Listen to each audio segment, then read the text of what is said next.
Did it.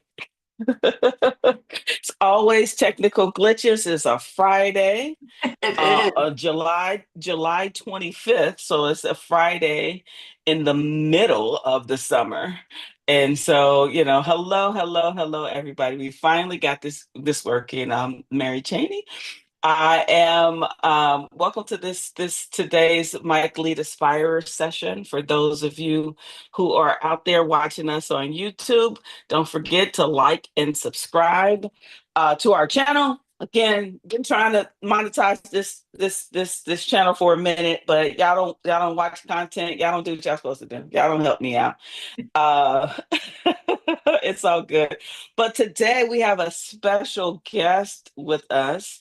And we're just gonna, as we normally do, just have a typical conversation about, Vanessa Hopkins here. She is one of our Mike lead trainers, and does a lot of stuff, a lot of volunteer work for individuals in the cybersecurity community as it relates to leadership development. But we're gonna get there. What we're going to start is I'm going to ask what I ask everybody is to tell me your origin story. Wow, I hope everybody has a few minutes. It's a long one. Thank you. I'm so excited to be here, Mary. Thank you for extending the opportunity for me to talk to your mic community, if you will. My journey is it's a little long, but it's not over, put it that way. So I'm originally born and raised in Chicago, Illinois. Lived there most of my life, started my career in marketing and advertising there, and worked across general market and multicultural advertising agencies across a number of verticals within industry. So I've done account management side of the business. I've done media. I've done strategy and investment. I've done training and development, and I've also was a chief diversity officer towards the end of my corporate career. I moved to New York in 2010, took on a role as the associate director of diversity strategy and operations, working on AT&T's business. So that started my life in New York for a number of years. And I've again worked at a number of agencies across a number of verticals in industry in New York. And recently in 2022, stepped away from corporate America. I was a chief diversity officer for a global communications company and decided I wanted to go out on my own, and had the incredible support of was my girlfriend, then fiance, now wife, Tia Hopkins, who most people in industry know her. And yeah, so just went out on my own for a couple of reasons. One, I think I was a little burnt out. I was in corporate America from the age of 19 years old. It was a long, long ride before I stepped out. And then two, I wanted to work with people and kind of do things right. I didn't want, marketing and advertising and diversity to be a bolt on. I had seen it so many times throughout my career.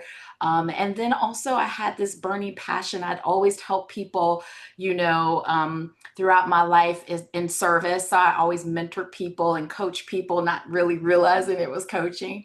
And so I wanted to kind of formalize that and really help people, find their voice and how to activate it. And so I started a couple of businesses. One was The Cultural Effect, which is my marketing consulting business. So I work with mostly small business owners around what are they doing internally from a people standpoint and a culture standpoint, and then how do they bring that kind of halo out into their market, into the marketing world. So how should they be thinking about advertising to their potential audiences. And then I also started a coaching business, Coaching Life's Journey, and that has been really fulfilling for me. I am a certified professional coach and a core energy coach.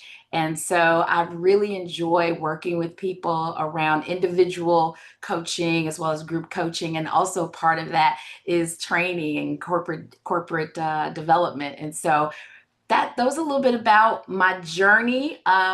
Also, my now wife and I moved to North Carolina and started a women's tackle football team, as if her role in cybersecurity wasn't enough and all the things that I was doing, and her with her nonprofit we decided to start a women's tackle football team. And that has been so enriching for us. We get to work with these amazing women, these amazing athletes. My wife played for 12 years. She's our head coach of our team, Carolina Stars football. So our life is really full, a lot going on, but really one of the biggest passions that I have is working with people and helping people transition to the next phase in their career, whatever that is for them. So part of what I do for MiC is exactly that.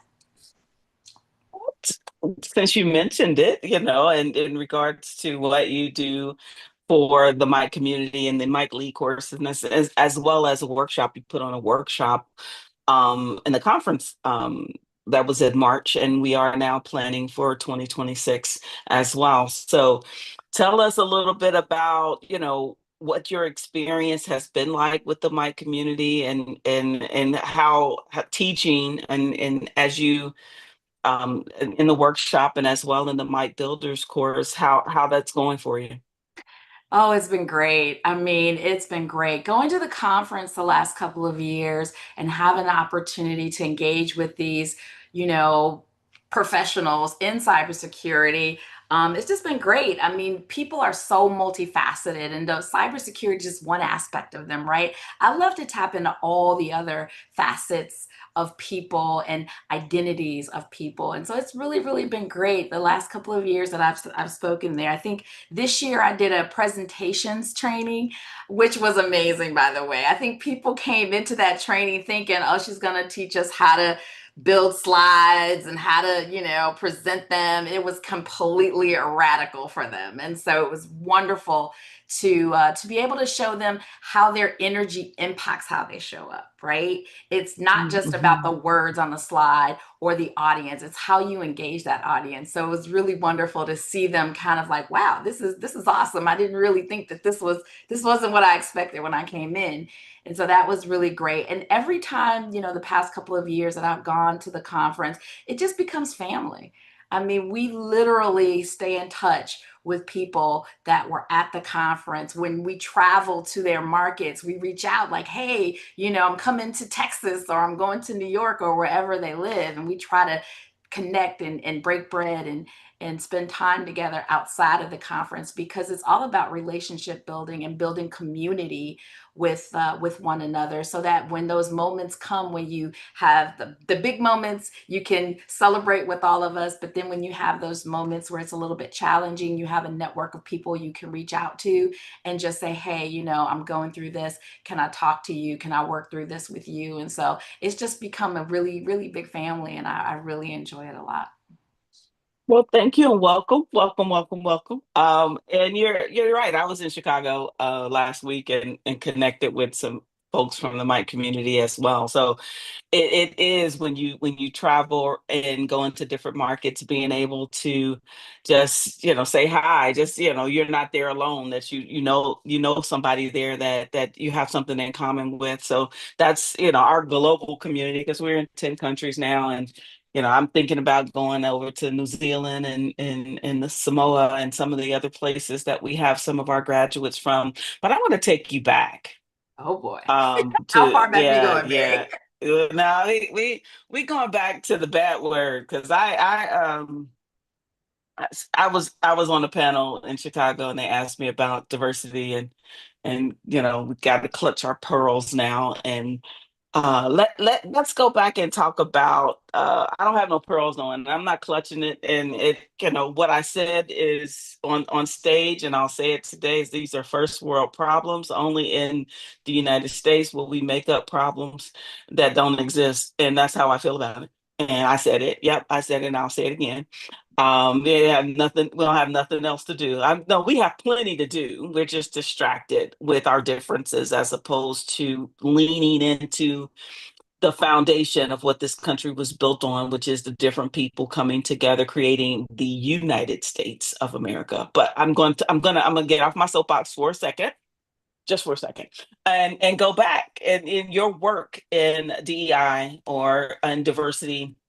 It seems like you've done it as a officer as well as a consultant. Can you tell me what your experience was like in corporate America working in that position, in that role.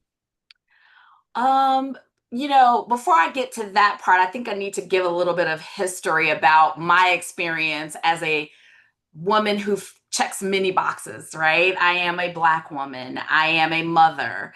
I am a lesbian woman. And so I checked a lot of boxes for companies over the years, and I've certainly had my level of challenges. When I started out in working in marketing and advertising, it was very white. It was you know, African Americans or people of color did not have really great experiences. So I was the only Black woman in my first ad agency for 7 years. And so when they talk about only in the room, they talk about having to fight for everything that I got.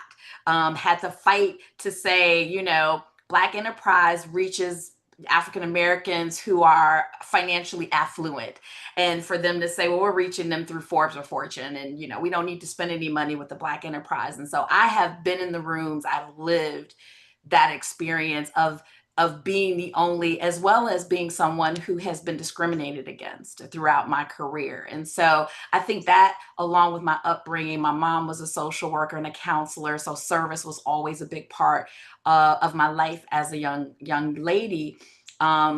Just kind of fueled me to stay the course, to continue to dig in, because I knew one day eventually something would turn around, and things started to, the world started to change and evolve. And so I think at the time, throughout my career working in multicultural advertising and working in general market, I really had a very unique point of view about consumers and how to tap consumers and reach consumers, what are their passions, and how do we think about supplier diversity? Because when I worked on AT&T's business, that was a big part of my role. It wasn't just multicultural marketing, it was supplier diversity. How do we bring these diverse publishers in? And so I've always had a pulse on diversity as a whole, from being multi-identified woman, but also from a marketing advertising standpoint. And so when I took the role, when George Floyd was murdered, I guess we could start there, because that's when the whole world went upside down, right? It was like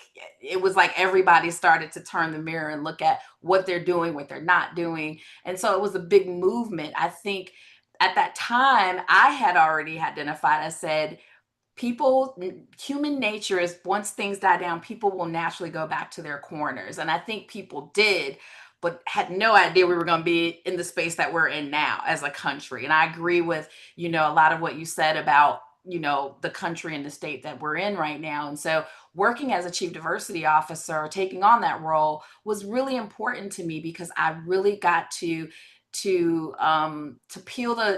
pull the cover back and really look at the company I was with at that time, like, what's really happening here, the programs we have in place, how are we communicating with our diverse employees, what opportunities are we presenting them, are we giving them the resources and tools they need internally, but also are we advocating for them externally? How do we help them have a stronger, bigger voice in the marketplace so that they can continue to grow as individuals? And so that was really, really important to me, is to make sure that not only did we provide them with the program and support that they needed, but also helping them grow as individuals. We say this a lot about our organization with Carolina Stars. We support our players on and off the field, because they're not just football players, tackle football players. They're mothers, their daughters, their wives. And so it's important to make sure that we have a balance and they know that they have support throughout their journey. And so when I was the chief diversity officer, in that role, that was also equally as important to me back then, and it's still important to me as we, as a country, are facing some really trying, challenging times right now. That hopefully, people, the fight will continue, and people just don't give up. And Stacey Abrams has said it all. If you go Google her recent comments, she has said it all about where we are. So, but that's, yeah, Girl, that's no, important. absolutely. And I want to pull in on a little thread here because, of course, these sessions are for those that are looking to get into the cybersecurity space. That's not the only people that are watching, but you talked about the difficulties and challenges as being the only at your ad agency for 7 years, right? And I don't think our younger professionals know, especially given cybersecurity still being, there's still being disproportionate numbers of one demographic. Um, how in pulling it in for 7 years, you took on that role and you had to deal with a lot of stuff. So can you talk to us about what that felt like? I know there were times in my younger career that I was just, I mean, I can give you a time that I almost left the FBI, right? I almost left Quantico because I was literally the only Black person in my class of 50. And it was definitely trying, but this is not about me. We're going to talk about you. And essentially, I know you had those dark times, right? But what got you through to push through and stay? Great question. And for me, it was family, was like having that groundingness. And I was a mom in my 20s. So, when you got babies and mouths to feed, your whole world is like, okay, I'm gonna put up with a little bit more than I probably would if I was by myself and didn't have responsibilities. So there's a little bit of staying power there. But I think belief in yourself is the most important thing, not letting someone else define who you are and define your value. And so I don't want people to take that lightly. What I'm saying, yes, we believe in ourselves. It's important to believe in ourselves. It's important that we value ourselves. But please understand your role in this. I can't tell you how many people I've talked to who are always pointing the finger at someone else. This person did that to me, and that person did this, and this person said that. And therefore, I am going to behave or do XYZ. And I think for me, it often came down to making a choice that would help me elevate myself in my career, or one that could put a nail in the coffin of my career. And so I always try to look at things as an opportunity. I always try to look at it as this is a teaching learning moment. Whether I was faced with discrimination, maybe I can help someone understand that their behavior and what they're doing is wrong. And sometimes they were like, I didn't realize it. Thank you for kind of pointing that out to me, because bias lives in all of us. But I mean, not necessarily racism, but bias lives in all of us. And so once you start to know what your triggers are and how to pivot to more inclusive ways of working, that's the win. And so I always try to look at the glass half full. How can I help someone understand how their behavior and what they're doing is impacting me or a situation? And the flip side of that is it brings more value, right? Someone might look at you as, wow, you really helped me see how my behavior was impacting. And now that person is thinking about you and the value you might bring to either that situation or that role that you're in. And then you can continue to grow that relationship, hopefully, and continue to grow your career. And so for me, I always try to look at every opportunity, how I can help have the most positive impact, if possible, in every situation that I'm in. And so for me, that worked really well. I think that, blaming people and blaming the man and blaming everybody, it happens. Like I have two boys, and it was always, that this person did that, or that white person did that, or we have to really stop thinking about it that way. I'm not saying that racism doesn't exist. I'm not saying it won't impact you at some point potentially in your life. You choose how you react and respond. You choose how much of that you take to heart, right? It's about you. And so that's always worked for me. I mean, I got my first job in corporate America as a result of helping someone, a fellow classmate. And Really? her sister, my very first job in corporate America was I was in school, and there was this older woman who needed help. She was struggling a bit. She asked if I would help her. I said, absolutely. I always would help anyone who needed help. And she said, one day I'm going to pay you back. And I said, I don't do this because I expect you to pay me back. But she's like, I'm going to pay you back. And I said, okay, all right. I didn't plan on her doing anything. Well, it turned out her sister was director of the National Black MBA Association. And her sister needed a temp to help with the association work. And so she recommended me to her. I went, I temped for like 2 or 3 months, and they hired me permanently. So my first job in corporate America was a direct result of me helping someone and extending a helping hand. And so that's just been something I've done consistently in my life. Has it always worked? Not always, but has it a good portion of the time? Absolutely. And I'm really, really proud of myself for not allowing myself to go down the rabbit hole of all the negativity and the negative energy that's out there in this world. I try to lean into positive energy in my clients and people I work with and people I coach and train.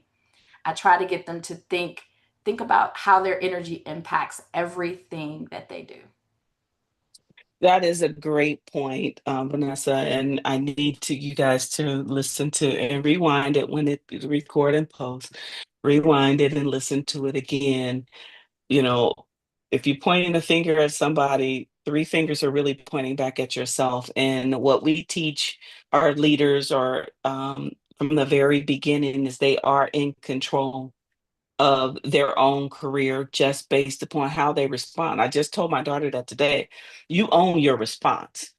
People can do whatever they want to do to you, but you own your response to it. And victim victim mentality, that's dead. I always say external validation is dead. You don't look for others to validate you. I understand that a lot of the folks that are coming into the space are transitioning professionals, so they don't really feel like they have the technical skills in cybersecurity to do whatever it is that they think they're going to be doing in this field. I always tell people you have to marry what you've done for so long with cybersecurity to be able to add value. And so that feeling going into corporate spaces, especially if you're never been in a corporate space before, can be disconcerting, but we have a community of folks around you to help you. And the biggest thing you can do for yourself is I don't know everything, but I'm willing to learn. That's all you have to do. Oh, absolutely. I tell people all the time, and actually one of my former bosses, her name is Deborah Gray Young, and I name drop her every once in a while. I love that woman. She was this dynamite African American woman who I worked for a number of years ago. And the one thing she taught me was to be a student of your craft or trade. Whatever it is you want to do, be a student of it. Don't wait for somebody to tell you what to do. You go out and you be a student and you learn and you soak up everything. And to speak about, to highlight the point you just made about, you have about your career and advancement. Look, nothing's ever lost. Nothing that you ever do in your career is lost. If you decide you want to do one thing today and you may want to try something tomorrow, all of those experiences, good or bad, go with you. Hopefully, the bad you've learned from and don't make those mistakes again. But certainly, they go along with you. And so you continue to build. And if you have that mindset and you continue to lean in and learn and grow, I am a lifelong learner. I love to read. I love to just soak it all in. I love to explore. And I think that's why marketing was such a great field for me in advertising, because it wasn't just about the rating or the click. I wanted to know what the mindset was behind that. And so that's always been my journey of trying to understand consumer behavior, right? So that was for me. So you never lose anything and you have to be a student of your craft. The second part of that I'll also say is you need to get a mentor or a coach to help you. Because oftentimes we think, I got this, I got this. I mean, even in my younger years, I used to too. I know what I'm doing. Y'all don't need nobody to tell me what. No, no.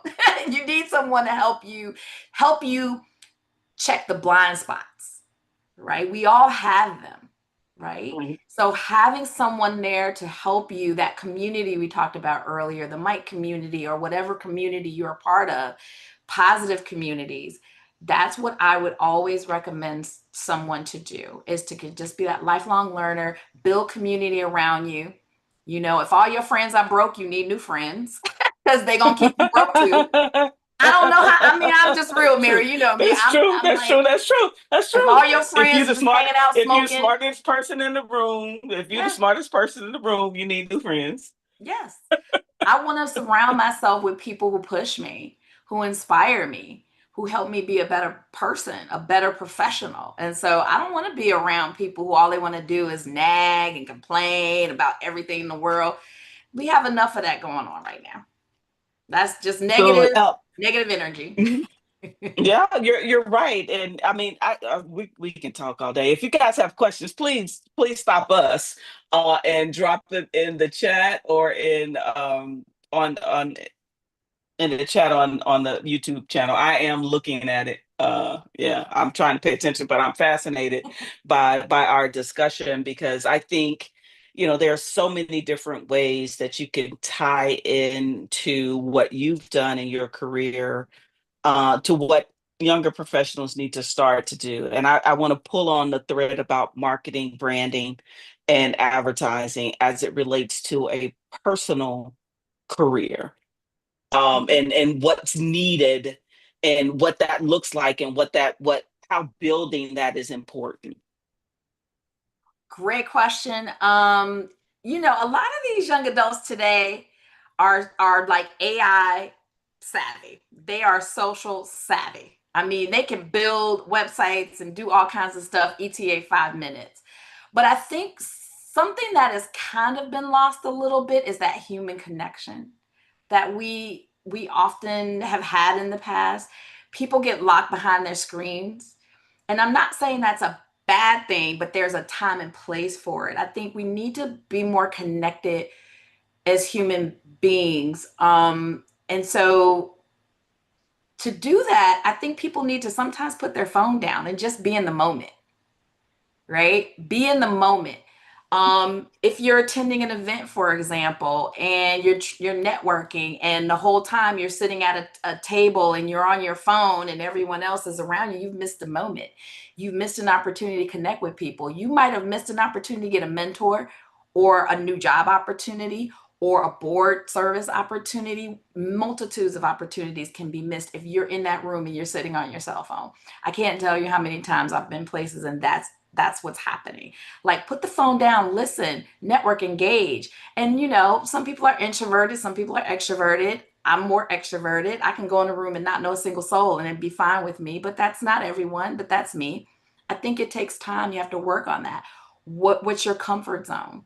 How do you go and engage with people? How do you overcome that fear? Remember, fear is false evidence appearing real, right? It's not that it's real, it's us saying it's real, right? So that fear, and you need to build confidence. I think there's a lack of confidence in some people today because they live behind their screens so much.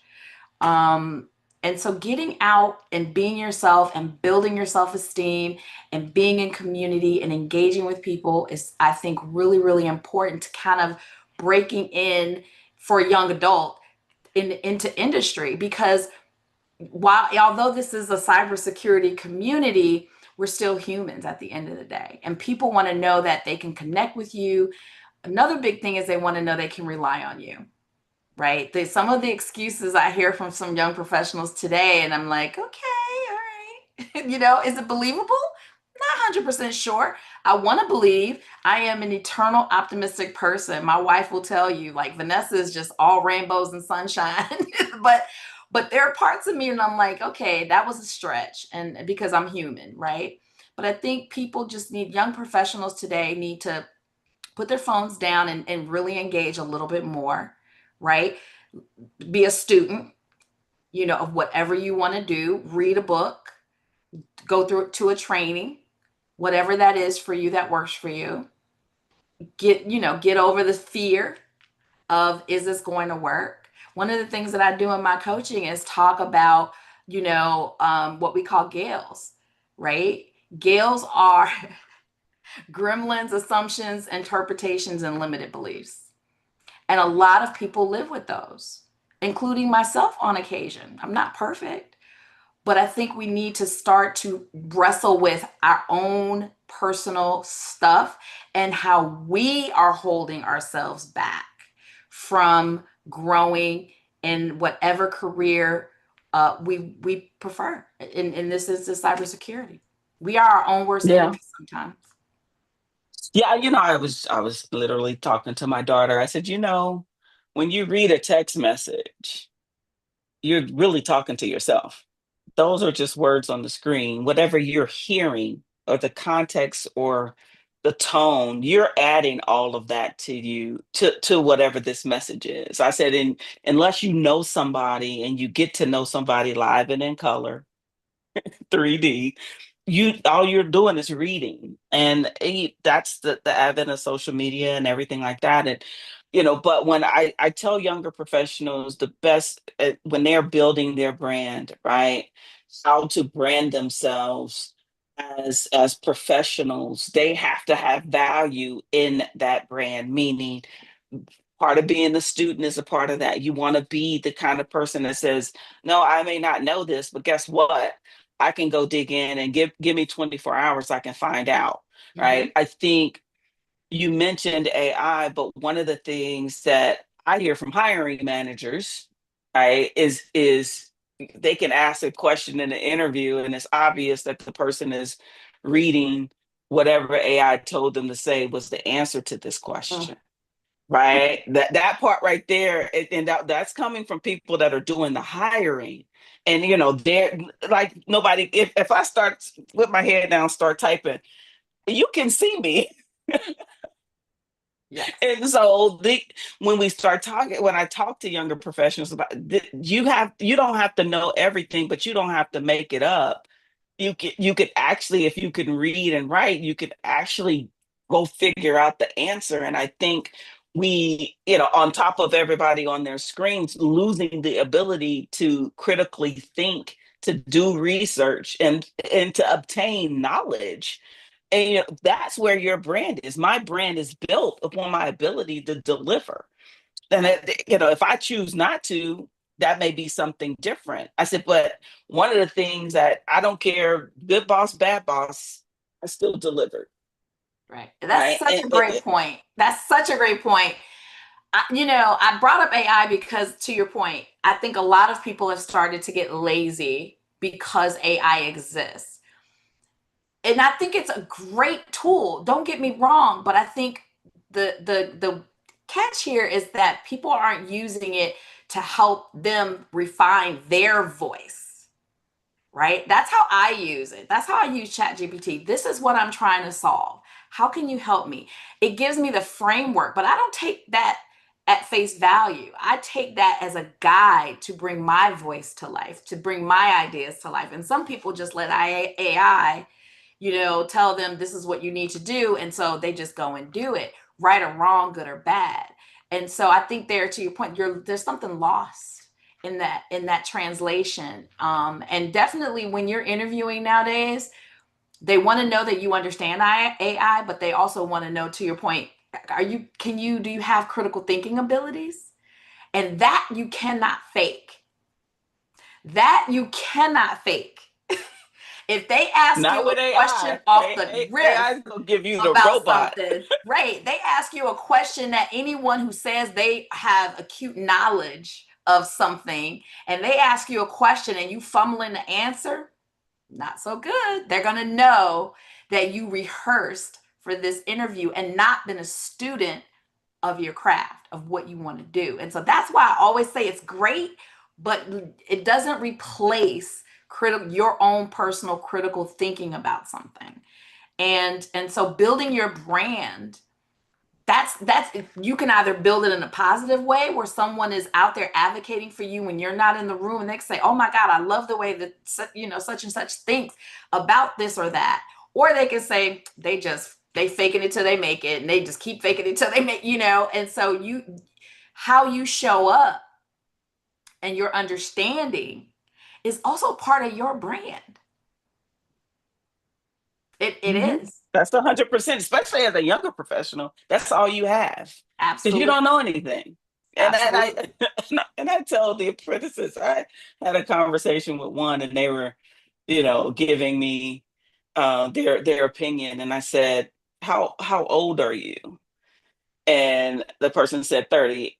And I said, I have over 30 years of experience in this space. It's not a lot that I haven't done, right? And whether it be as a IT geek or a law enforcement officer or an attorney, whatever. So humble yourself first, and don't come in, thinking that I'm expecting you to know. Now you can add value, but you don't arrogantly assume that you know more than somebody that's been working in the space for as long as you've been born. Oh, And that that's what happens I all the get. time. How many, Mary, you know this, and I know this. How many times does somebody come and they think they're going to tell me something about marketing and advertising? I'm just looking at them like, oh, okay. I know where the bodies are buried. Me and people that I know in industry know where the bodies are buried. And I think that's important for young professionals to know. Like, don't come in and try to make it seem like you're going to show up somebody who's been in industry for as long as you have, Mary, right?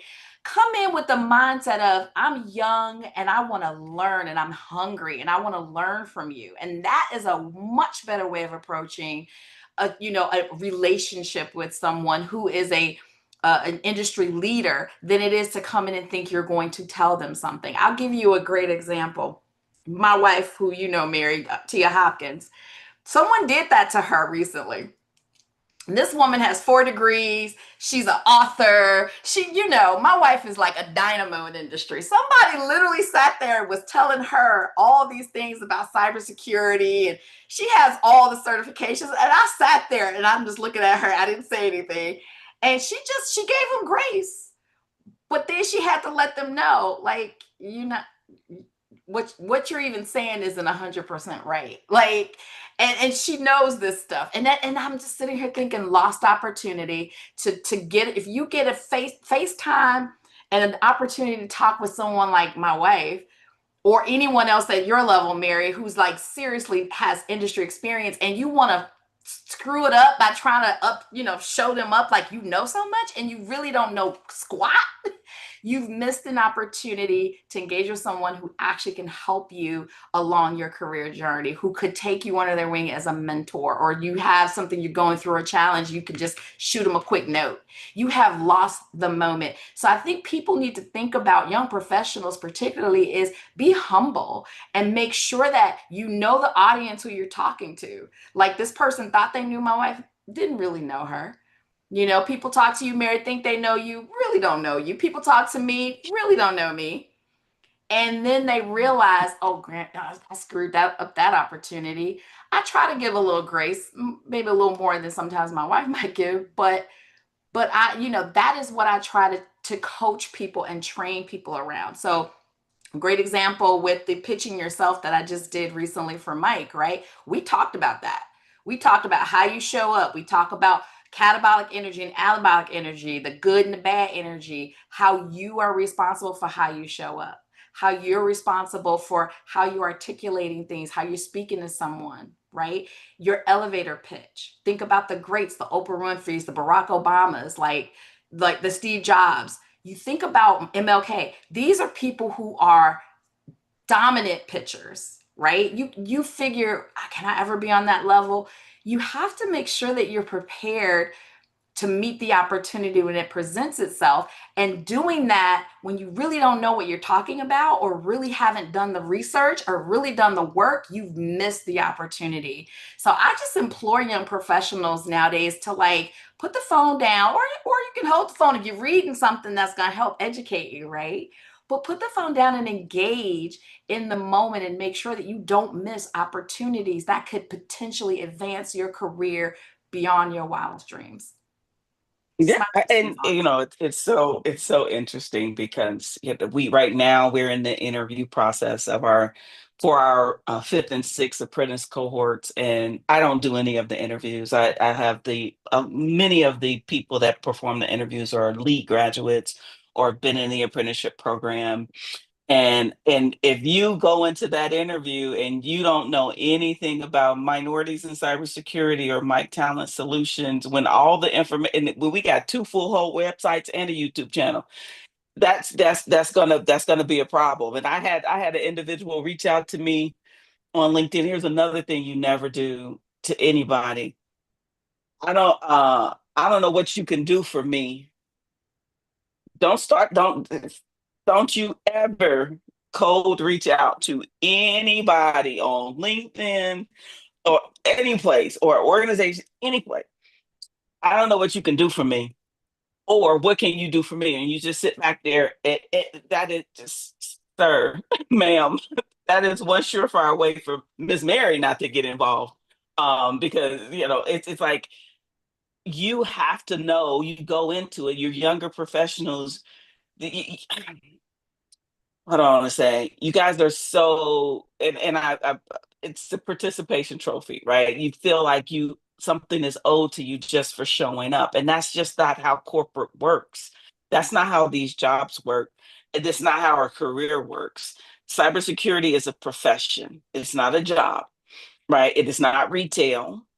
You again, Vanessa has shared with you, lifelong learner. You're talking about people that have matriculated up in corporate America despite the challenges, despite the way we look, right? Despite all the check marks that we feel. There's still challenges that we deal with. And so when you come into this into to us and asking, what can you do for me? That's one surefire way for nobody to ever help you at all. Yeah. At all. Yeah.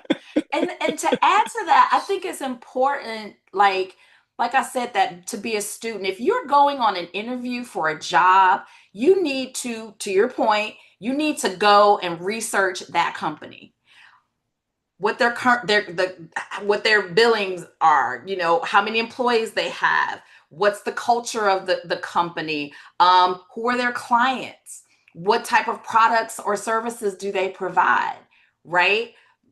Do the research on their clients. Like, you need to be fully prepared so that when you go into that interview, someone knows you've done your homework. That shows that you are smart and that you care and you're hungry for this opportunity. If you come in there skating or attempting to skate, like, to think you gonna just skate your way in here because you had, chat GPT or some platform write you a little script, it's not gonna work. And again, I'm not saying that that's not helpful, but what also is helpful is for you to make sure your personal voice and identity is brought into that, right? And you need to do your homework and research that company through and through, because you might find out this company actually isn't the right company for you in the process. You thinking That part. I need a job, and then you find out, okay, you go to Indeed and this job has a 2 stars, and you're like, why? And you start to read some of the reviews, and you're like, oh crap, I dodged a bullet there. And had you not done research, you wouldn't have even known that. So you've wasted time, thinking this is going to be a great opportunity, and it really is not going to be. So doing that research and making sure you're prepared for that moment is important. But also, one of the things I trained on recently with the MiC program was handling tough situations and tough questions. Like, the interview process nowadays has gotten much tougher than it used to be, at least from my estimation. It used to be a standard little list of questions. Now they have hiring panels and boards. Like, there's 5 people who are going to interview you. They all are giving their feedback before one decision is made for you to get to the second or third round. And so it used to be 1 or 2 people and you were in at that job. It's not the same now for every opportunity. The another important aspect here is when you are applying for jobs these days, right? Who's reading these resumes? You get 500, applications. It's an AI based program. They're looking for certain words and certain clues from what you're submitting. And if you check those boxes from an AI standpoint, you go to maybe to the next bucket, and then you get looked at maybe by a human. So imagine if you don't know anything about this company and you're going in there and you're thinking, okay, my resume says I do one thing, but the job description says something completely different. You've missed an opportunity because it's not even gonna it's going to get X'd out, and you're going to get that Dear John email, right? So even to that And level, it's important. yeah, and what I tell folks, and this is a star for you guys that are watching and listening, write a cover letter. Your resume is static. Your resume is just your resume. The cover letter is your story of how you fit that job. And I want to go back a little bit when Vanessa's telling you guys to do the research on the organization, know how they make money, and know how cybersecurity impacts how they make money. And talk about that in the interview. Right. This is where the critical thinking starts to go. It's like, okay, this is what we do to make money, knowing the clients, the customers, everything that, and so how does cybersecurity support how they make money? Because I'm here to tell you, if you think you're going into cybersecurity and you think you're going in these corporations that just want to do the right thing or do a good thing, that's not how this works. This is about the bottom line. And you need to be able to connect the dots for them, and that again sets you apart from other people. And because again, you got your cover letter, but now you're in the interview and you're doing all of this other stuff. Now as it relates to applicant tracking systems, they've been using AI to kick out people for a long time on the on those on applicant tracking systems. When you go in and you fill out your resume, da, da, da, da.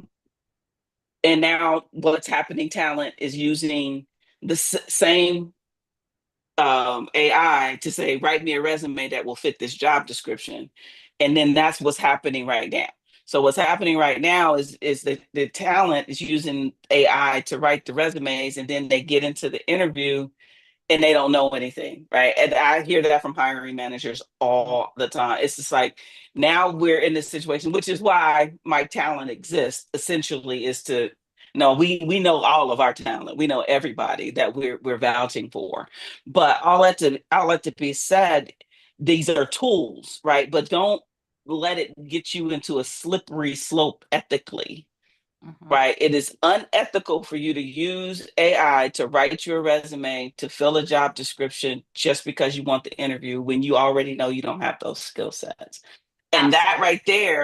that right there, ethics is a big part of cybersecurity. It's the difference Mhm. between a black and a white hat hacker, a researcher and a criminal. Again, you guys need to understand this stuff coming in. And I know it can be desperate and you can feel desperate because it's like they want all of this stuff for entry level role, but never lie. Never, never, ever lie. Mm-mm. Don't do it. Don't. And I thank you for that, because I think there are so many people now that are embellishing so much that you've been in industry maybe a year or two, but your resume reads as if you've been in industry 10 years. That is a red flag. That is like, there's no way. There's just no way you have. So don't lie. I agree with you 100%. Don't lie on your resume.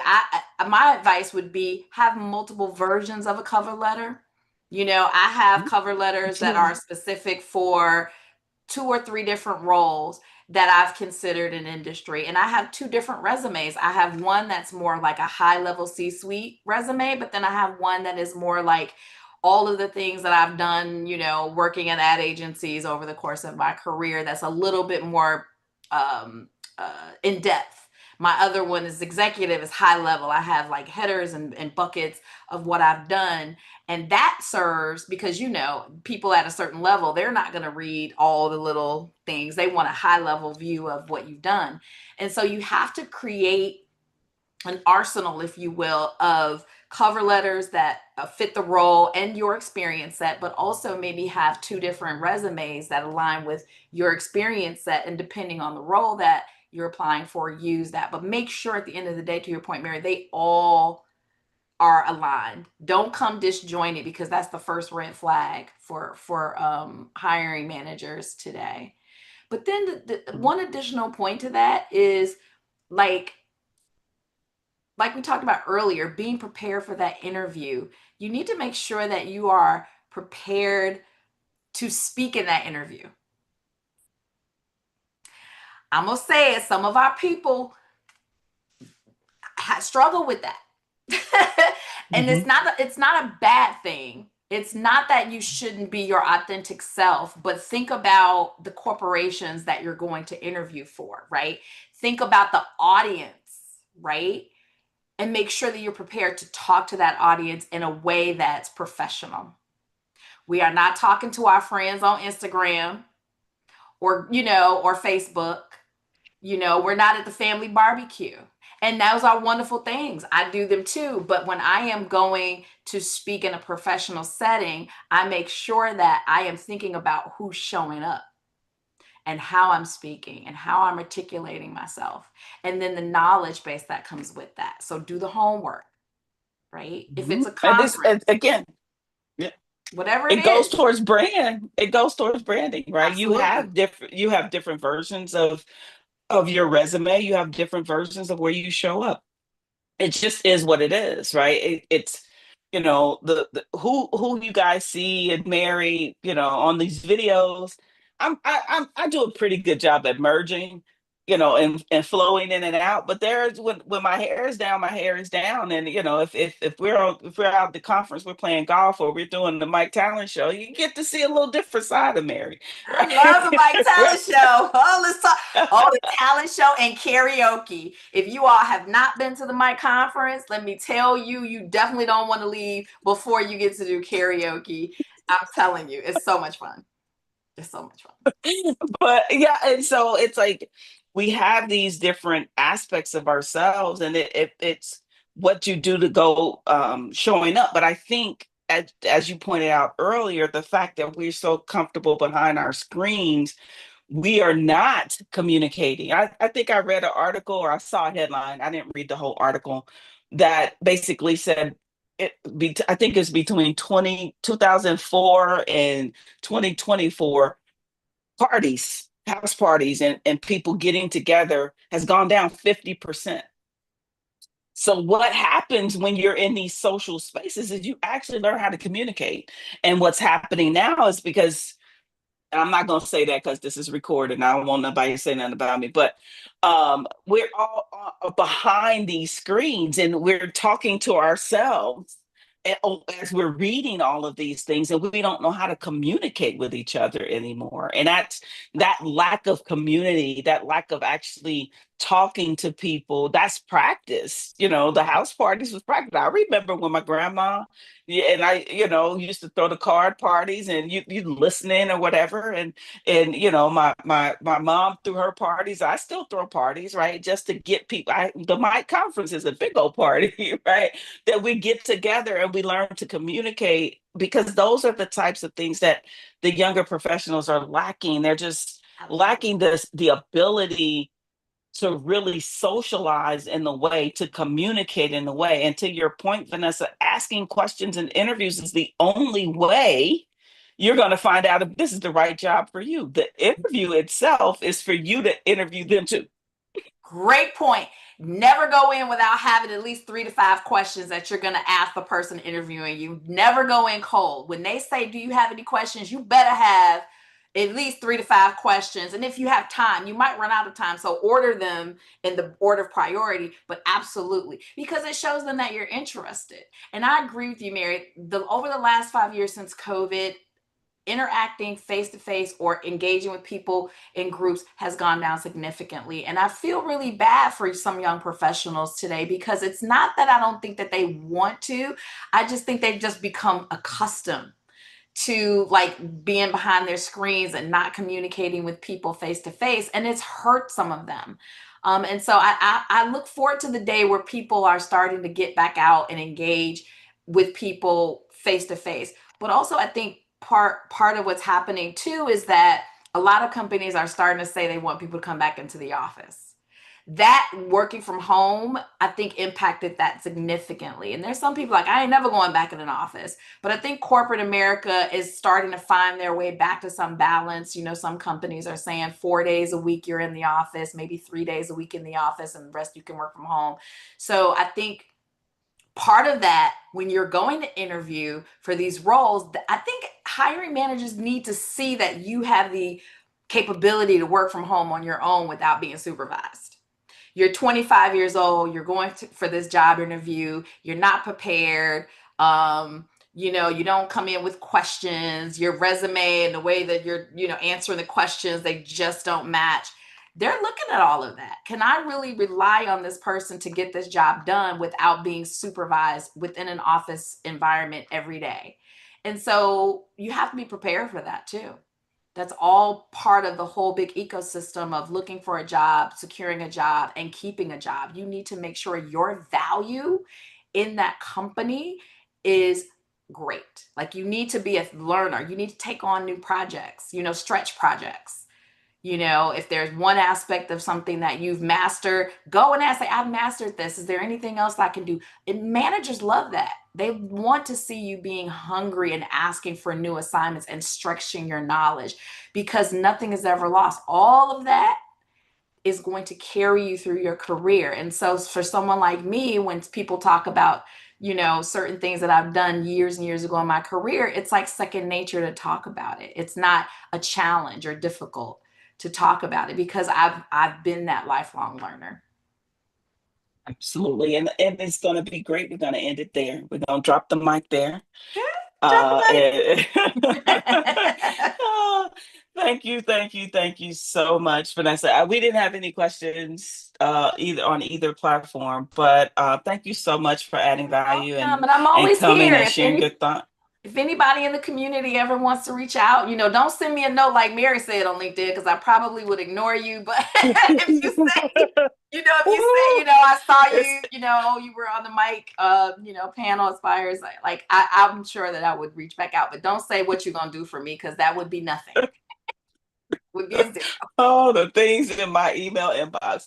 But anyway, I'm gonna let that go. We're not gonna use this as any more therapy for Miss Mary. All right. You guys have a wonderful, wonderful rest of your day. Again, thank you so much, Vanessa. I You're really welcome. appreciate you. And you guys have a good Friday. Good, good, good. July is like over. And it's 100 Really, we only degrees. It's 100 degrees down here in North Carolina. It's probably hot in Texas too. Yeah, we actually just broke into the hundreds, but in any event, you guys have a wonderful, wonderful rest of your day and weekend. Thank you again, Vanessa, for You're coming and welcome. showing with us. If you're watching, please, like I said, like and subscribe, and we'll see you guys next month.